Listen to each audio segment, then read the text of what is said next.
Number 2 বলছে A B C কর্মিক সমানুপাতিক হলে নিচের কোনটি সঠিক?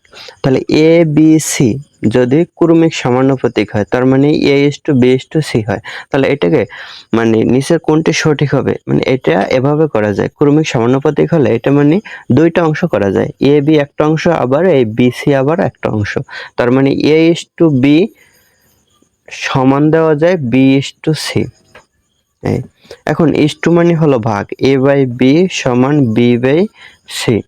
এখন এইটাকে যদি আর গুণ করি তাহলে এর সাথে সি গুণ হয় এ সি, আর বির সাথে বি গুণ হয়, তাহলে বি বি গুণ করলে হয় বি স্কয়ার, মানে এ সি সমান বি স্কয়ার।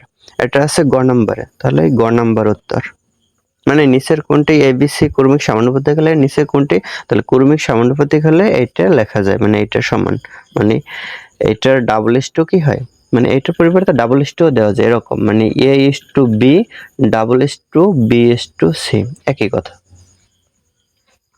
তাহলে এইটা থেকে মানে এটা থেকে এটা এই লাইনটা লেখা যায়, তাহলে এটা থেকে কি মানে এই ইস টু মানে ভাগ, তাহলে ভাগ দিলাম এই বি বাই সি, আর গুণ করলে এসি সমান বি স্কয়ার। এটা 3 নাম্বার। 3 বলছে ক ইস টু খ সমান 4 ইস টু 7, খ ইস টু গ সমান 10 ইস টু 7 হলে ক ইস টু খ ইস টু গ সমান কত?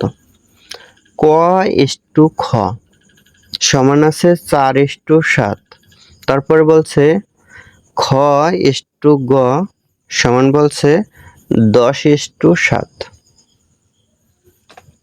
এখন এটার মানে ক ইস টু খ সমান এটা আর খ ইস টু গ সমান এটা, তাহলে বের করতে বলছে ক ইস টু খ ইস টু গ সমান কত। তাহলে তাহলে এটা দয়ের নিয়ম হবে। দয়ের নিয়ম এরকম, যেন ক ইস টু খ, খ ইস টু গ সমান কত বের করতে হবে, তাহলে ক ইস টু খ ইস টু গ এটা বের করতে হলে 10 এর মতো, মানে 4 এর সাথে 10 গুণ, 10 এর সাথে 7 গুণ, আবার এর সাথে 7 গুণ, মানে এটার সাথে এটা গুণ, এটার সাথে এটা গুণ, এটার সাথে এটা গুণ। তাহলে 4 এর সাথে 10 গুণ করলে হয় 4 10 কে 40, 10 এর সাথে 7 গুণ করলে হয় 7 10 কে 70, 7 এর সাথে 7 গুণ করলে 7 7 49। তাহলে এইটা হয় অ্যানসার। এটা আছে খ নম্বরে, তাহলে খ নম্বর হয় অ্যানসার।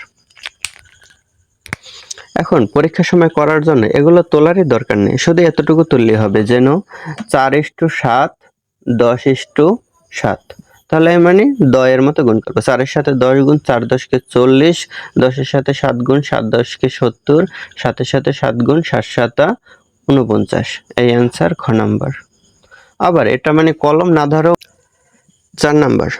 4 বলছে আখের রসে চিনি ও পানির অনুপাত 3:7 হলে রস কি পরিমাণ, মানে রসে কি পরিমাণ চিনি আছে।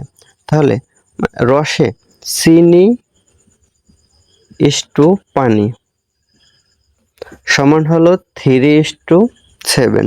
তাহলে বলছে রসে কি পরিমাণ চিনি আছে, মানে পরিমাণটা চেয়েছে, এখানে পরিমাণটা পার্সেন্টেজে দেওয়া আছে, তাহলে পার্সেন্টেজটা কিভাবে বের করতে পারি, তাহলে চিনি আর পানি মোট কত অংশ, মানে অনুপাতের যোগফল লাগে, অনুপাতের যোগফল হয় 3 যোগ 7 সমান 10।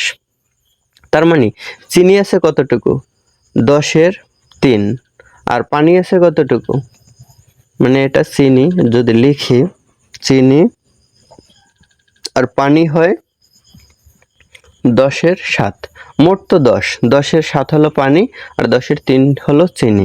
এখন বলছে যে চিনিটা রসে চিনি কি পরিমাণ আছে, চিনির পার্সেন্টেজ চেয়েছে, তাহলে 10 এর 3 এটা পার্সেন্টেজ করলে 100 দিয়ে গুণ করতে হবে, 100% দিয়ে 100% দিয়ে গুণ করতে হবে, মানে পুরোটা হলো 10, 10 এর মানে পুরো মানে পানি ও চিনি হলো 10, মানে পানি ও চিনি মানে রস হলো পুরো রসটা হলো 10, 10-এ মানে রসে কি চিনি আছে 3 অংশ, তাহলে 100%-এ কত আছে, মানে 10 অংশে আছে 3 অংশ, তাহলে 100% মানে 100 অংশে কত অংশ আছে এটা বের করতে হবে। তাহলে 10 দিয়ে 100 রে কাটলে হয় 10, 3 10 কে 30, 30%।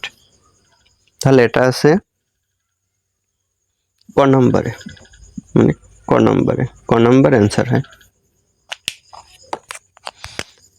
এখন এটা একবারে 2 লাইনে করা যায়, যে বলছে কি আখের রসে চিনি ও পানির অনুপাত 3:7 হলে রসে কি পরিমাণ চিনি আছে, চিনির অংশটা চেয়েছে, অনুপাতের যোগফলটা কি 10, তাহলে চিনি আছে কত 10 এর 3, তাহলে বলছে কি পরিমাণ চিনি আছে, নিচে অ্যান্সারগুলো দেখতেছে কি পার্সেন্টেজ চেয়েছে, তার মানে 100% দিয়ে গুণ করতে হবে। মানে 100 অংশে মানে 10 অংশে, 10 অংশে এটাই তো রস, মানে 10 অংশে চিনি আছে 3 অংশ, তাহলে 100 অংশে কত অংশ চিনি থাকবে?